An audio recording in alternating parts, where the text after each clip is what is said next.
আসসালামু আলাইকুম। সবাই কেমন আছেন? আলহামদুলিল্লাহ, আল্লাহর রহমতে আমরাও ভালো আছি।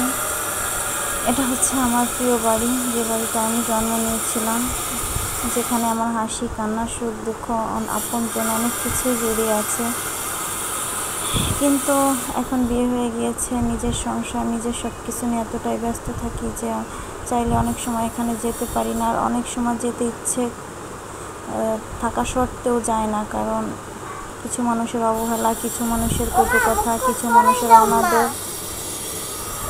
এই বাড়িটা এতটাই তিক্ত লাগে যে মাঝে মাঝে মন চায় কেন জানি কখনোই যাব না। কিন্তু এই যে ভালোবাসা, এখানে আমার জন্ম, এখানে বেড়ে ওঠা, এখানে অনেক স্মৃতি, সাথে বাবা মা।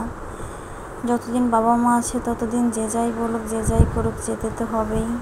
কারণ তাদের টান তো আর ভুলতে পারবো না।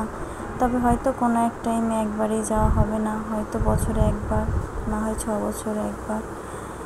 এটাই মেয়েদের জীবন, যেখানে বড় হওয়া, যেখানে বেড়ে ওঠা, যেখানে সকল স্মৃতি। সেই জায়গাটা একটা টাইম তারা গেলে কিছু মানুষ তাদের সহ্য করতে পারে না। এটাই বোধহয় মেয়েদের নিয়তি। তো সবাই ভালো থাকবেন, সুস্থ থাকবেন।